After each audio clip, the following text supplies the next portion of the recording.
Friend Hindi और pride में आप सभी का स्वागत है। Friends, UGC net JRF Hindi पाठ्यक्रम यूनिट 9 के तहत आपके पाठ्यक्रम में कुल 11 निबंध लगे हुए हैं और ये निबंध जो है अब ऐप पे कराया जाना है। और जो भी विद्यार्थी बराबर मुझे मैसेज कॉल कर रहे हैं कि कौन से कोर्सेज चल रहे हैं, क्या कैसे, एक बार आप थोड़ा सा रुकिए, इसमें हम जानकारी देते रहे क्योंकि एक एज ए डेमो क्लास ही हम इसको यूट्यूब पे आपको दे रहे हैं।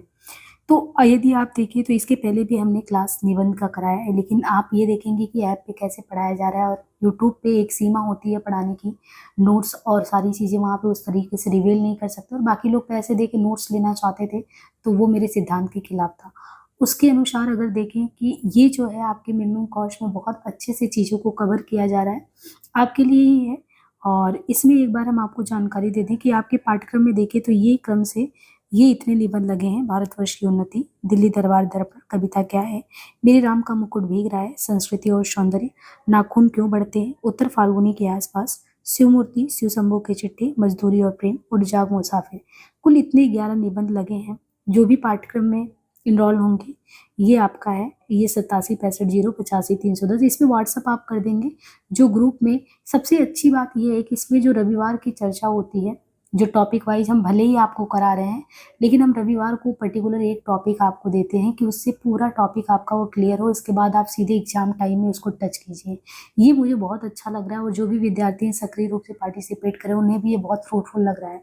तो ये आप जैसे ही इनरोल करेंगे यहाँ पे आप मैसेज कर देंगे। एक बार हम आपको बैच के संबंध में समझा दें। पहले तो आप जैसे ही आप वहाँ पे ऐप के लिए जैसे ही आप मान लीजिए प्ले स्टोर पे विजिट करते हैं, तो प्ले स्टोर पे जाते ही आपको हिंदी और प्राइड करके सर्च करेंगे तो आपको ऐप मिल जाएगा। ऐप डाउनलोड करेंगे और उसमें जैसे ही आप अंदर जाएंगे तो आपको 3 बैचेज वहाँ पे फ्लैश होंगे। 3, हाँ 3 या 4 है। अभी हम एक बार आपको बता रहे हैं क्या क्या। एक बार अच्छे से समझ लीजिए क्योंकि फिर आप बार बार पूछते हैं तो बहुत सारे बच्चों को हम जवाब नहीं दे पाते, क्योंकि करना मुझे है सारा तो मैं वो कर नहीं पाती। देखिए, कोर्स के संबंध में हम आपको बताएं। सबसे एक पहले बैच जो चल रहा है यूजीसी नेट यूनिट 10, ये आपके गद्य के विविध विधा। मुझे लगता है कि यूजीसी नेट के पाठ्यक्रम में आपका 5 से 10 यूनिट जो है, आप देखिए तो लगभग 50 से 60% कवर करता है और करीबन 50 से ज़्यादा रचनाएं हैं। और उन रचनाओं को मैंने बहुत सारे यूट्यूब पे कराए, लेकिन बहुत सारे वीडियोज अब अनलिस्टेड हैं क्योंकि पूरे बुक को हम रिवील वहाँ नहीं कर रहे हैं। तो अब यहाँ पे यूजीसी नेट यूनिट 10 जो गद्य की विविध विधा है, आत्मकथा है, रेखा चित्र है, जीवनी संस्मरण जो भी है, तो उनमें से इन विधाओं को हमने कुल आपके टोटल अगर देखेंगे पाठ्यक्रम में देखा जाए तो कुल 14 रचना लगा हुआ है। 14 रचना लगा है। अब आप अगर उसमें बैच में जाके इनरोल करेंगे तो 299 में है, 2 ईयर्स का है। इसमें हमने भोला राम का जीव, जामुन का पेड़, ठकुरी बाबा, एक तो इसको सबसा हमने पढ़ाया है एक एक लाइन को, जैसे यहाँ पे आपको यूट्यूब पे भी मिल जाएगा बहुत सारे लोगों। लेकिन सबसे अच्छी बात आपको यहाँ पे ये चीज़ मिला कि भोला राम का जीव हो, जामुन का पेड़ हो, ठकुरी बाबा। मैंने कुछ वीडियो आपको डेमो के तौर पे दिया भी है कि अगर आप जैसे जामुन का पेड़ देख रहे हैं तो उस बिंब को कैसे बनाएं, या अगर आपने भोला राम का जू पढ़ा हो या जामुन के पेड़ में ही सेक्रेटरिएट से लेके कैसे वो फाइल का ट्रांसफर होता है क्या, तो एक बिंब तरीके से आपको लास्ट एग्जाम में भी वो कैसे हेल्पफुल रहे, स्केचिंग करके चीज़ों को समझा के लिख के वो पूरा किया है।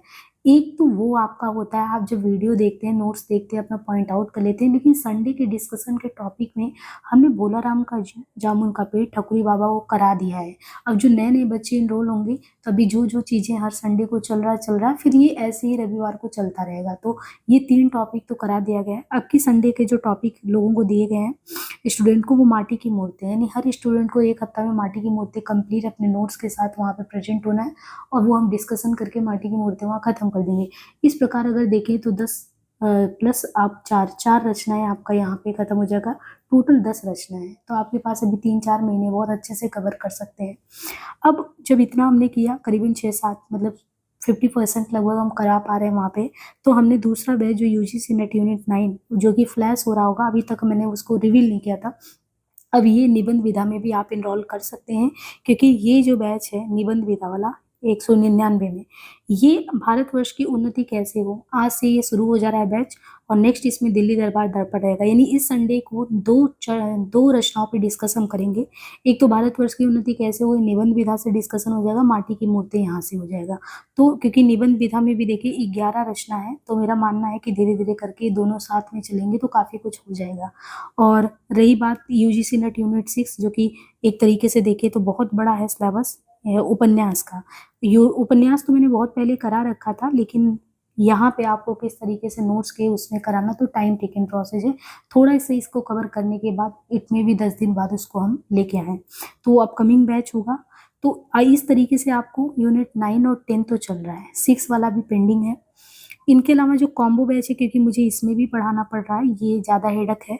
और ये 2000 का बैच, 7 किताबें हैं, जिसमें द्विवेदी जी, नगेंद्र हैं। यानी हिंदी साहित्य के इतिहास में आप कहिए कि 7 किताबों में पूरी चीज़ें आ जा रही हैं। बच्चन के दोनों दोनों इतिहास हैं, 3 इतिहास तो लगभग उनका है, द्विवेदी जी का है, डॉक्टर नगेंद्र का हिंदी साहित्य, रामस्वरूप जी का है। तो ये करके उसमें अभी समानांतर क्लासेज में बच्चन का दूसरा इतिहास भक्ति काल तक हो चुका है 12 क्लास में, और डॉक्टर नगेंद्र का आधुनिक काल हम लेके चल रहे हैं, जिसमें पूर्व पीढ़िका कंप्लीट हो चुका है। और उनके अलावा आप देखेंगे तो उसमें आदिकाल और उसके आगे चल रहा है, और आदिकाल प्रथम व्याख्यान हजारी प्रसाद जी का हो गया है इसमें। तो इस तरीके से, और शुक्ल जी का, रामस्वरूप जी का कुछ क्लासेज उसमें पहले पढ़ा है। आधुनिक इतिहास मैंने पहले करा रखा था, तो पहले की क्लास है। तो कुल मिला के ये वाला कॉम्बो बैच अब मैं कह सकती हूँ कि आप ले सकते हैं। मैं आश्वस्त हूँ कि वो आप करा लेंगे। ये हमने बैच के संबंध में आपको बता दिया, ताकि बार बार आप वही चीज़ें रिपीट करके पूछे ना। बल्कि जो बच्चे इनरोल हो जाते हैं, संडे को मैं वैसे भी बात करती हूँ, तो वो आपके जो भी मन में जिज्ञासा होगी शांत हो जाएगा, क्योंकि इतना भी कॉस्ट नहीं है। और मैं बार बार इतने के लिए बार बार मैं फ़ोन पे उस तरीके से रिप्लाई नहीं कर पाऊँगी। तो मैंने आपको ये बता दिया। अब एक बार आपको ये भी बता दें कि जैसे भारतवर्ष की उन्नति कैसे हो सकती है, आप खुद से भी पढ़ सकते हैं अनडाउटली बहुत अच्छे से। लेकिन ये जो जिस तरीके से एग्ज़ाम का आप देखें पूछने का पैटर्न है, तो वो आप समझ गए हो कितनी गहराई की मांग करता है, और हमारे बस की बात नहीं कि हम सारी चीज़ें कवर कर लें। तो इस तरीके से एक एक चीज़ों को हाईलाइट करके पढ़ाने के बाद ये आपके नोट्स इसी में रहेंगे, ठीक है। और नोट्स ऐप में ही रहेगा, और डिस्कशन में ये काम आएगा। तो ये चीज़ अब नहीं कहेंगे कि हम नोट्स दे देंगे, आप डाउनलोड करो, सर्कुलेट करो, ये सब काम नहीं हो पाएगा। आपको अगर सच में अच्छे से पढ़ना, आप खुद से नोट्स बनाइए। ये नोट्स समझा समझा के आपको इसी ऐप में रहेगा, समझाया जाएगा, और संडे के डिस्कशन में आपसे भी क्वेश्चन पूछा जाएगा, और खुद मैं तो पूछती हूँ, तो वो एक तरीके से आपका अच्छे से कंप्लीट हो जाएगा। ये डेमो के तौर पे क्लास जा रहा, पूरी क्लास नहीं रहेगी, डेमो के तौर पे हम आधे घंटे की क्लास इसमें दे रहे हैं, क्योंकि जानकारी देना ज़रूरी है। कई लोगों का कॉल आता है, तो मैं उसको स्पष्ट नहीं कर पाती कि मैं कहना क्या चाह रही हूँ। अब यहाँ पे देखिए, जैसे भारतवर्ष की उन्नति कैसे हो सकती है। एक तो हम सब सा इसको पढ़ सकते हैं, लेकिन इसको पढ़ना इस तरीके से है कि जिस गहराई से क्वेश्चन आ रहा है यूजीसी नेट में, बहुत बारीक सी बारीक चीज़ें पूछ ले रहा है। जैसे आपने पहले भी भारतवर्ष की उन्नति पढ़ा जरूर होगा, लेकिन आपको इसमें ये नहीं पता होगा कि किस नगर को ये छोटा कह रहे हैं, किस नगर को बड़ा कह रहे हैं। जैसे नगर बलिया है, तो बलिया को छोटा कह रहे हैं, बनारस है उसको बड़ा नगर कह रहे हैं। डीएम किसको कह रहे हैं, यानी जिलाधिकारी राबर्ट साहब को कर रहे हैं, तो राबर्ट साहब की तुलना किससे कर रहे हैं, राबर्ट साहब की तुलना ये अकबर से कर रहे हैं। या अगर मुंशी चतुर्भुज हैं, मुंशी बिहारी लाल हैं, तो उनकी तुलना ये किससे कर रहे हैं। ये सब क्या है, थोड़ा सा आपको ना एकदम बिंब बना के तुलनात्मक अध्ययन करके पूरे दिमाग में पैट बनाना। क्यों? क्योंकि ये सारी चीज़ें जो ना आपके फ्यूचर में बहुत ज़्यादा काम नहीं आने वाली है। ये आपके नेट के सिलेबस में लगा है, आपको पढ़ना है, और नेट जा रहा, बस पास करना है, मगअप नहीं करना है, चीज़ों को रटना नहीं है। इसलिए आप बिंब या स्केच किसी भी तरीके से ऐसा करें कि माइंड में ड्रॉ हो जाए चीज़ों को, तो हमें उसी तरीके से पढ़ना। मेरा एफर्ट भी इसी दिशा में है। यहाँ पे जैसे कह रहे हैं कि आज बड़े आनंद का दिन है, तो कोई भी लाइन आप देखें, जो पहला लाइन होता है ना, बहुत इंपॉर्टेंट हो जाता है किसी भी रचना का। किस में लिखा गया कि आज बड़े आनंद का दिन है, वेरी इंपॉर्टेंट पॉइंट हो जाता है ये। तो ये आज बड़े आनंद का दिन है, जैसे भारतेंदु जी को इमेजिन करेंगे कि बलिया के मेले में वो खड़े हैं, और क्योंकि पहले मिलने मिलने का प्लेस या मेला वगैरह होता था, तो वहाँ पे वो खड़े हैं और कह रहे हैं कि आज बड़े आनंद का दिन है। आनंद का दिन क्यों है? क्योंकि इनके मानने के अनुसार जो बलिया है वो छोटा सा नगर है। अब इतने छोटे से नगर बलिया में, और एक मनुष्य इतने ज़्यादा, इतने मनुष्यों का हुजूम एक जगह उमड़ पड़ा, ये बहुत बड़ी बात है। अब ये कह रहे हैं कि इस अभागे देश, किस अभागे देश की बात कर रहे हैं? भारत। क्योंकि भारत में अगर देखें समानता को नहीं, इस अभागे आलसी देश में अगर ऐसा कुछ हो जा रहा है, छोटे से नगर में इतने लोग एकत्रित हो जा रहे हैं, तो बहुत बड़ी बात है। क्यों ऐसी बड़ी बात है? क्योंकि बलिया में इतने लोग इकट्ठा हो गए। बनारस तो बहुत बड़ा है ना। बनारस ऐसे बड़े बड़े नगरों में जब कुछ नहीं होता तो हम ये नहीं कहेंगे कि बलिया में जो कुछ आज हुआ है वो बहुत प्रशंसा के योग्य है। और इसमें इन्होंने श्रेय किसको दिया ये आपको ध्यान रखना है। आप देखिए, जब भी आपके यहाँ कभी मेला होता है तो प्रशासनिक व्यवस्था के केंद्र में जो सर्वोच्च पायदान पे जिलाधिकारी होता है उसके अंडर में काम आता है। और यहाँ के आप देखेंगे तो डीएम कौन है? यहाँ के डीएम हो गए रावत साहब। और ये कह रहे हैं कि ये बहुत बड़ी बात है क्योंकि यहाँ के डीएम जो है ना, जिलाधिकारी, वो रावत साहब है। और क्योंकि आज उत्साह का मूल कारण ये है कि सारा समाज यहाँ इकट्ठा है और जो रावत साहब बहादुर हैं वो यहाँ के जिलाधिकारी हैं, कलेक्टर हैं। और जहाँ ऐसे कलेक्टर हो तो ऐसी मेला की व्यवस्था हो ही सकती है। जिस देश और काल में ईश्वर ने अकबर को उत्पन्न किया, अब एक बात आप ये भी देखो कि रावत साहब जिलाधिकारी हैं तो मतलब कि जिला के राजा समान। और एक समय अकबर को भी देखेंगे तो राज्य के केंद्र में अकबर है। कह रहे हैं इस काल में ईश्वर ने अकबर को उत्पन्न किया था। जब अकबर उत्पन्न हुए थे उसी समय कह रहे हैं अबुल फजल भी थे, बिरबल भी थे, टोडरमल भी थे, ये भी थे। और यहाँ पे भी आप देखो तो रावत साहब हैं।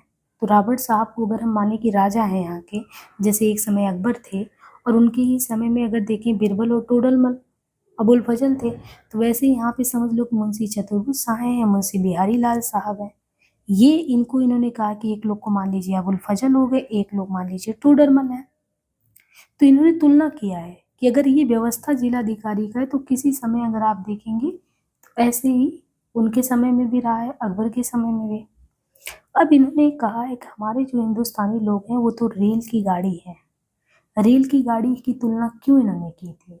क्योंकि आप रेल के डिब्बों में देखेंगे तो रेल के डिब्बों में जैसे कहते हैं ना कि इंजन होता है वो खींचता है, तो ये गाड़ी जो है पीछे से सब चलता है। यानी निर्भरता पूरी तरह इंजन पे है। अगर इंजन ने जवाब दे दिया तो गाड़ी रुक गई।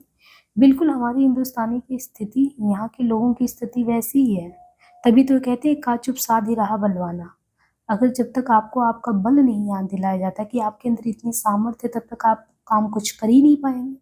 तो ये अपने भारतवासियों को बिल्कुल वही कह रहे हैं कि हमारे यहाँ वाले लोग भी देखें तो यद्यपि फर्स्ट क्लास, सेकंड क्लास आदि गाड़ी तो बहुत अच्छी अच्छी और बहुत बड़े बड़े महसूल की ट्रेन में लगी हैं, पर यहाँ पे अगर आप देखें तो बिना इंजन के सब नहीं चल सकती।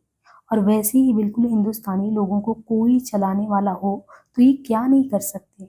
इनसे बस इतना ही कहना है आपको, का चुप साधी रहा बलवाना। फिर देखिए हनुमान जी को अपना बल कैसे याद आता है। सो बल कौन याद दिलावे, हिंदुस्तानी राजे महाराजे नवाब रईस या हाकिम। राजे महाराजों को अपनी पूजा भोजन छुट्टी कब से छुट्टी नहीं मिली। हाकिमों को कुछ तो सरकारी काम घेरे, कुछ बाल गुड़दौड़ थिएटर में समय लगा, कुछ समय बचा भी तो उनको क्या गरा है कि हम गरीब गंदे काले आदमियों से मिलकर अपना अनमोल समय खोए। तो बस यही मसला आता है कि तुम्हें गैरों से कब फुर्सत, हम अपने गम से कब खाली। चलो बस हो चुका मिलना, ना हम खाली ना तुम खाली। तो ये स्थिति यहाँ के लोगों की है। अब आप सोचिए कि इतने ही वाक्यों में अगर आप इन चीज़ों को निकाल के लास्ट टाइम में रिवीजन नहीं करके जाते हैं तो आपसे क्वेश्चन गलत हो जाएगा। फिर इन्होंने तुलना किया कि जैसे इंजन के डिब्बे से, वैसे ही कहा कि आपको एक बिंब बनाना है 3 मेढक का। वो मेढक एक के रूप पर दूसरे, दूसरे रूप पर तीसरे हैं। अब उन मेढक की स्थिति आप ये समझिए कि कह रहे हैं कि जो नीचे वाला है वो कहता है गए हम, और जो हिंदुस्तानी लोग हैं, जो भारतीय हैं, उनकी स्थिति क्या है? उनकी स्थिति यही तीसरे वालों की स्थिति है, गए हम वाली। यानी ऊपर वाला अगर कह रहा है जौक सौक, बीच वाला अगर कह रहा है गम शम, तो हमारी स्थिति इसमें क्या है? तो हमारी स्थिति कह रहे हैं इसमें सबके नीचे वाली है, हमारी स्थिति गए हम वाली। यहाँ समझने की बात है कि 3 मेढक एक ऊपर एक बैठे हैं, जौक सौक बीच वाला गम शम, गए हम। और ये भी कह रहे हैं कि पहले जब यहाँ पे आर्य लोग हिंदुस्तान में आकर बसे थे तो राजा और ब्राह्मणों के जिम्मे क्या काम था? इनके जिम्मे काम था कि देश में नाना प्रकार की जो विद्या और नीति उसको फैलावें। और अब भी ये लोग चाहे तो हिंदुस्तान प्रतिदिन क्या प्रतिदिन बढ़े, पर इन्हीं लोगों को निकम्मेपन ने घेर रखा है। अब निकम्मेपन ने घेर रखा है तो यहाँ पे फिर एक सेंटेंस जो है बहुत बढ़िया सूक्त आता है, बुद्धारो मतस्य ग्रस्तः प्रभाव शमर दूषिता। हमें ये ध्यान रखना है कि ये पंक्ति कहाँ आया है। बुद्धारो मत्सरग्रस्ता प्रभावा समरदूषिता। हम नहीं समझते कि इनको लाज भी क्यों नहीं आती कि उस समय में, जबकि इनके पुरखों के पास कोई भी सामान नहीं था, तब भी उन लोगों ने जंगल में पत्ते और अब देखिए इन्होंने जैसे हमारे पूर्वज जो है बहुत समृद्ध करके गए हों और पता लगा सीमित संसाधन में बहुत काम करके गए हों।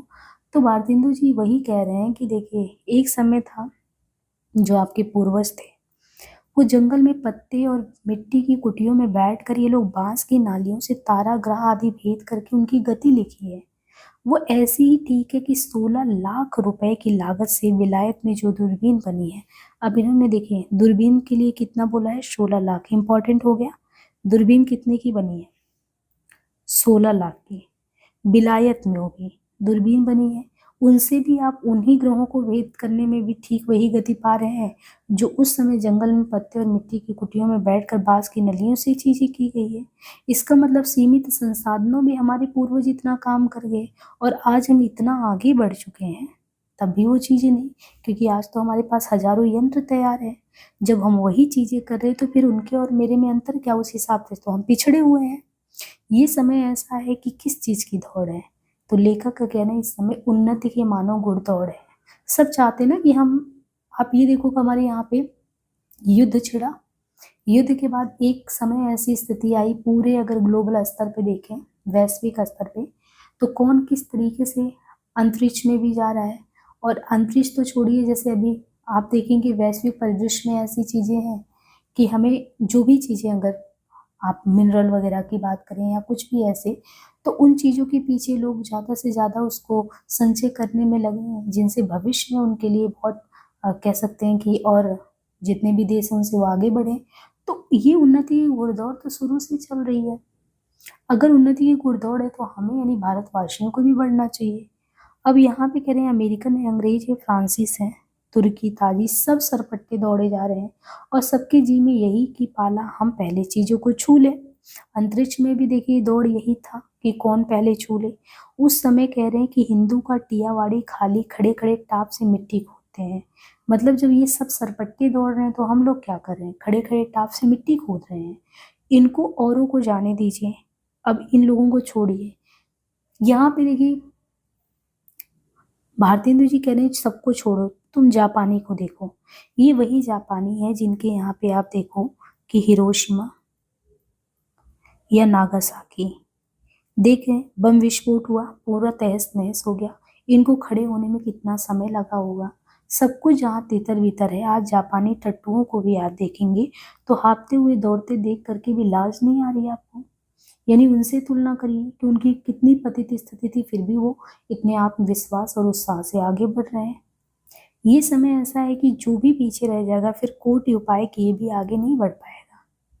लूट की इस बरसात में भी जिसके सिर पर कहते हैं कमबख्ती का छाटा, कमबख्ती मतलब आप आलस से घिरे हुए हो, नहीं करना चाहते, निकम्मापन घेर रखा है, और आंखों में अगर मूर्खता की पट्टी बंधी रही, उन पर ईश्वर का कोप ही तो कहना चाहिए।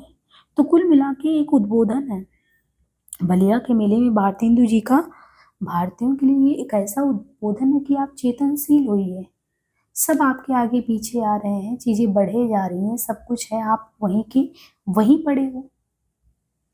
इसके अलावा कहते हैं कि मुझको मेरे मित्रों ने कहा था तुम इस विषय पर, अब ये कह रहे हैं कि देखो बकलिया के मेले में मैं क्यों कह रहा हूँ, क्योंकि भारतेंदु जी कह रहे हैं कि जो मेरे मित्र थे उन मित्रों ने मुझसे इस विषय पर कहा था कि कुछ कहो कि हिंदुस्तान की कैसी उन्नति हो सकती है।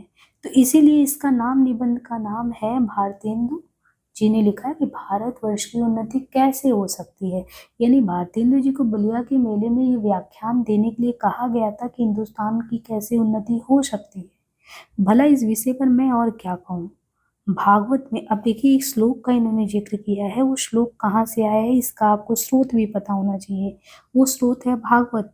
भागवत में एक श्लोक है नृदेदा माध्यम सुलभम सुदुर्लभम प्लावम सुकल्पम गुरुकर्णधारम मयानुकूलेन तपा स्वतिरेति पुमान भवाब्धि न तरे सात्मा। ये श्लोक आपको भागवत में मिलेगा और ये भागवत में कह रहे हैं कि भगवान कहते हैं कि पहले तो मनुष्य जन्म, भागवत में इससे क्या है, पहले तो मनुष्य जन्म ही दुर्लभ है, अगर मनुष्य जन्म मिल रहा है तो वही दुर्लभ है, और ऊपर से अगर आपको मिला है उस पर गुरु की कृपा और उस पर मेरी अनुकूलता, इतना सामान पाकर भी मनुष्य संसार सागर के पार नहीं जाए, उसको क्या कहेंगे?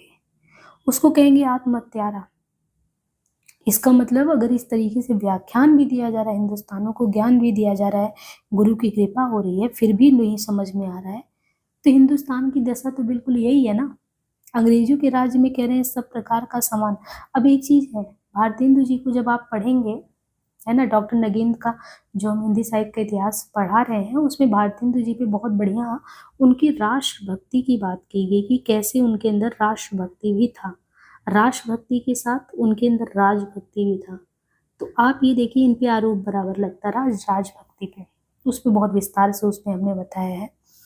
इसमें इन्होंने देखिए एक बार संकेत ये भी किया, क्योंकि वो ब्रिटिशर्स के समय में बलिया के व्याख्यान में बोल रहे हैं, और इनका कहना है कि आप ये भी तो समझो कि अंग्रेजों के राज में सब प्रकार का सामान आप पा रहे हो, अवसर यानी आपको अपॉर्चुनिटी भी मिल रही है, फिर भी हम उन्नति नहीं कर रहे हैं।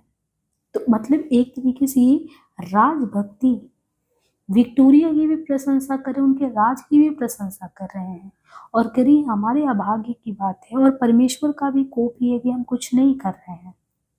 सास और अनुमोदन से, यहाँ पे कह रहे हैं कि सास और अनुमोदन से एकांत रात में सोने रंग महल में जाकर भी बहुत दिनों से प्राण से प्यारे परदेसी पति से मिलकर छाती ठंडी करने की इच्छा भी, उसका लाज से मुंह भी ना देखे और बोले भी ना, तो उसका अभाग्य ही है। यहाँ पे ये समझना है, इन्होंने व्यंग के माध्यम से कहा कि सास और सास से भी आपने अनुमोदन लिया कि एकांत रात है, सोना रंग महल है, उसमें भी बहुत दिन के बाद आपके प्राण प्रिय परदेसी पति आए हो और आपकी मिलने की बहुत इच्छा है, अब जा भी रहे हो, लेकिन वहां पे जाकर भी उससे बात नहीं कर पा रहे, तो ये क्या होगा? तुम्हारा दुर्भाग्य ही होगा ना। बिल्कुल अंग्रेज के राज में तुम्हें अवसर भी मिल रहा है, सामान भी पा रहा है, और उन्नति की घुड़दौड़ चल रही है, फिर भी सोए हुए हो, तो फिर क्या कहेंगे? तुम्हारा भी अभाग्य है। वो तो परदेसी जो पति वो कल चला जाएगा, अगर तुमने बोला नहीं उससे तो कल चला जाएगा, नहीं अपॉर्चुनिटी अवसर कल चला जाएगा। वैसे ही अंग्रेजों के राज में भी जो हम मेढक, काठ के उल्लू, ये तीन चीजें, इन्होंने मेढक भी कहा, काठ का उल्लू भी कहा, और यहाँ तक कि पिछड़े के गंगाराम भी कहा। अगर यही रहे ना, तो फिर हमारी कमबख्त कमबख्ती फिर कमबख्ती ही है। बहुत लोग ये भी कहेंगे कि हमको पेट के धंधे के मारे छुट्टी ही नहीं रहती, बाबा हम क्या उन्नति करें। तो देखिए उन पे भी व्यंग किए हैं कि जो लोग कहते हैं कि मेरे पास समय नहीं है, उनको एक उदाहरण से समझाते हैं कि तुम्हारा पेट भरा है, तुमको दून की सूझती है। उसने एक हाथ से अपना पेट भरा, दूसरे हाथ से उन्नति के कांटों को साफ किया। अब ये तुलना कर रहे हैं कि आप ये देखो कि मैं बताता हूँ इंग्लैंड में ऐसा नहीं है कि हमारे यहाँ ही गरीब लोग हैं, खेती बाड़ी करते हैं। इंग्लैंड में जो किसान, खेत, गाड़ी वाले गाड़ीवान, मजदूर, कोचवान, वहाँ पे क्या ये सब नहीं है? वहाँ पे भी है। किसी देश में भी कहते हैं कि सभी लोगों का पेट भरा होता है, नहीं होता, किंतु वे लोग जहाँ खेत जोतते बोते हैं वहीं उनके साथ ये भी सोचते हैं कि ऐसी कौन नई कलवा मसाला बनाएंगे जिससे इस खेत में आगे से दूना अनाज उपजे।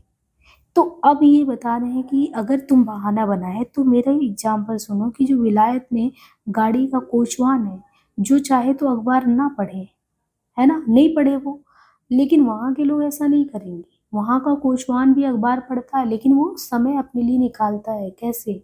जब मालिक उतर कर किसी दोस्त से मिलने जाता है तो कोचवान गद्दी के नीचे से अखबार निकालता है, और उतनी देर यहाँ के कोचवान की तुलना कर लो, यहाँ वाले हुक्का पियेंगे, लोगों के बीच गप। यानी हमें कभी कभी अवसर अपने लिए निकालना पड़ता है, हमें मौका नहीं मिलता, ये सीख दे रहे हैं। और ये भी समझा रहे हैं कि सबकी परिस्थितियां, अगर हर एक देश में आप कहें कोई बहुत अमीर कोई गरीब, सब जगहों पे वही स्थितियां हैं, हमें अपने लिए उनमें से भी अवसर निकालना पड़ता है। वहाँ के लोग गप ही में देश, यहाँ के लोग रहेंगे उतने में गप के देश के, वो देखिए दो तुलना भी कर रहे हैं कि यहाँ के लोग गप छाटेंगे तो कुछ काम की बात नहीं करेंगे। ये आपके संगत का भी असर होता है। संगत में आपके जैसे, तो यहाँ के लोग हैं तो गप में क्या कहेंगे, कोई काम की बात नहीं होगी, लेकिन वहाँ के लोग गप में देश के प्रबंध छाटेंगे, इसमें बहुत बड़ी बात है। तो यहाँ के सिद्धांत एक क्षण भी वहाँ के लोगों का क्षण व्यर्थ ना जाए, उनका सिद्धांत ये है। उसके बदले यहाँ के लोगों को जितना निकम्मापन हो उतना ही बड़ा अमीर समझा जाएगा। और आलस्य तो यहाँ इतनी बढ़ गई है कि मलुदास ने यही के लिए जैसे कहा हो कि अजगर करे ना चाकरी, पंछी करे ना काम, दास मलु का कह गए सबके दाता राम। तो ये स्थिति यहाँ के लोगों के लिए कही गई है। अब देखिए इसमें इस तरीके से जो इम्पोर्टेंट पॉइंट है ना, वो आपको एक एक चीज़ें पता होनी चाहिए। जैसे डीएम के संबंध में राबर्ट साहब, अकबर कौन है, बड़े आनंद का दिन है, बलिया को यहाँ पे क्या कहा गया है, छोटा राज्य कहा गया है ना, इम्पोर्टेंट हो गया। बनारस को क्या कहा गया है, बड़ा राज्य कहा गया है बनारस को। रॉबर्ट साहब बहादुर क्या है, ये डीएम है। और इनकी तुलना किससे की गई है अगर देखें तो अकबर से की गई है इनके प्रशासन की। फिर अकबर के समय में जैसे अबुल फजल है, टोडरमल है, इनके अलावा बिरबल है, तो ये सभी हैं। ऐसे ही आप देखें यहाँ पे मुंशी चतुर्भुज शाह है, मुंशी बिहारी लाल है, तो ये अबुल फजल हुए, ये टोडरमल हुए। हमारे हिंदुस्तान की रेल की गाड़ी के समान इसलिए बताया कि इंजन जैसे रेल की गाड़ी को हर डिब्बे को खींचता है, वही सेम चीज़ यहाँ पे भी है। हमारे यहाँ पे बलवान, जैसे हमें हनुमान जी का बल याद दिलाना पड़ा कि संजीवनी बूटी के लिए वो कैसे चले थे। मतलब सबके अंदर बल तो होता है लेकिन उन्हें याद दिलाना पड़ता कि आपके अंदर कितना सामर्थ्य है। या हमारे यहाँ के लोगों के आलसी निकम्मेपन पे कहते हैं, तुम्हें गैरों से कब फुर्सत, हम अपने गम से कब खाली, चलो बस हो चुका मिलना, ना हम खाली ना तुम खाली। ये तीन मेढक की बात करें कि जोक शौक कौन कहता, बीच वाला गम सम, लेकिन हमारी स्थिति क्या है, हमारी स्थिति तो गए हम वाली स्थिति है। मत्सर ग्रस्तता प्रभाव शमर दूषिता, 16 लाख का जिक्र है विलायत में जो दूरबीन बनी है उसके। अमेरिकन, अंग्रेज, फ्रांसीस, तुर्की ताजी सब क्या है, सरपट्टी दौड़ जा रहे हैं। उसमें भी सबसे बड़ी बात यह है ना कि जो जापानी टट्टुओं का जिक्र है ये बहुत इंपॉर्टेंट है।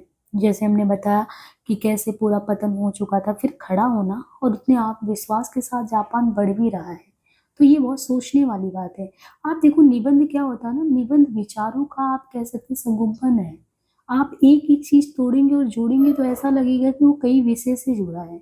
जब हम वैश्विक परिदृश्य में भी निबंध को आपको जोड़ के बता रहे हैं कि बलिए के मेले के व्याख्यान में अगर भारतवासियों को संबोधित भारतेंदु जी कर रहे हैं तो वो कहीं ना कहीं वैश्विक स्तर की चीजों को जोड़ के बता रहे हैं यहाँ के लोगों को। एक एक चीज में एग्जाम्पल दे दे के समझा रहे हैं कि आपको ये समझने की जरूरत है। भागवत में क्या कहा गया है, मृदि माध्यम शुलभम सुदुर्लभम प्लवम सुकल्पम गुरु गाढ़धारम मयानुकूला तपा स्वतरोति पुमान भवाप्ति न तरेत स आत्मा। तो इस तरीके से आपको पढ़ने के बाद उनके अर्थ भी समझने हैं, अर्थ के बाद उनके नोट्स रिवीजन करने, और जिस दिन हम संडे को डिस्कस करते हैं तो उसमें आपका वो खत्म हो जाता है। मुझे ये समझ आता है कि इस तरीके से अब मैं भी सेटिस्फाई हूँ कि चीज़ों को जिस तरीके से समझाना है वो समझा पा रही हूँ। और विश्वास मानिए ये ऐप पे ही हो पाएगा। यूट्यूब पे मैंने बहुत ज़्यादा क्लासेज वैसे ही करा रखी है, अब यूट्यूब की क्लासेज उतने आ भी नहीं पा रहे मेरे, क्योंकि पूरा टाइम मैं ऐप पे ही दे रही हूँ और इस तरीके से चल रहा है। और जो भी इनरोल करना चाहते हो क्लास के लिए बिल्कुल वो आराम से जो है क्लास में बिल्कुल इनरोल करें, है ना।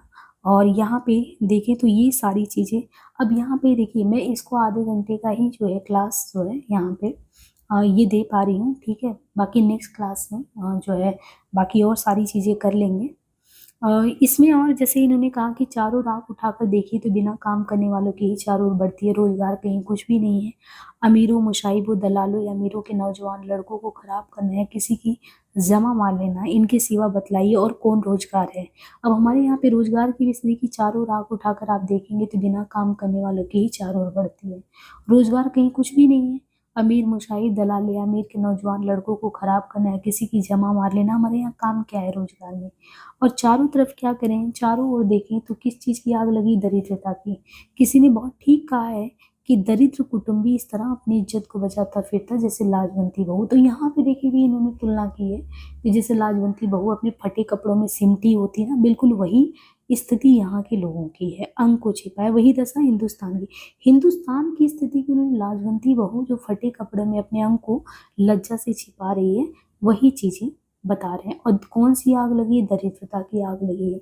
फिर ये कहते हैं मुद्दम शुमारी की रिपोर्ट देखने से स्पष्ट होता है कि मनुष्य दिन दिन यहाँ बढ़ते जाते हैं, रुपया दिन दिन कम होती जाती है। तो ये कौन सी रिपोर्ट में मनुष्य दिन दिन यहाँ बढ़ते जाते हैं, रुपया दिन दिन यहाँ पे कमती होती जा रही है। सो अब बिना ऐसा उपाय के काम भी नहीं चलेगा कि रुपया बढ़े और रुपया बिना बुद्धि के ना बढ़े। भाइयों, राजा महाराजों का मुंह मत देखो, मत ये आशा रखो कि पंडित जी कथा में ऐसा उपाय बतलाएंगे कि देश का रुपया और बुद्धि बढ़े। तुम आप ही कमर कसो। तो कुल मिला के ये कहते हैं कि अपना आलस ना छोड़ो। कब तक अपनी कोई जंगली होर्स मूर्ख ये सब समझोगे? दौड़ो इस घुड़दौड़ में। जो पीछे पड़े तो फिर कहीं पे ठिकाना नहीं मिलेगा। और देखिए फिर कहते हैं, फिर कब कब राम जनकपुर ऐहे। अब की जो पीछे पड़े ना तो फिर रसातल में ही पहुंचोगे, यानी कोई आपको और कुछ भी दिखेगा भी नहीं।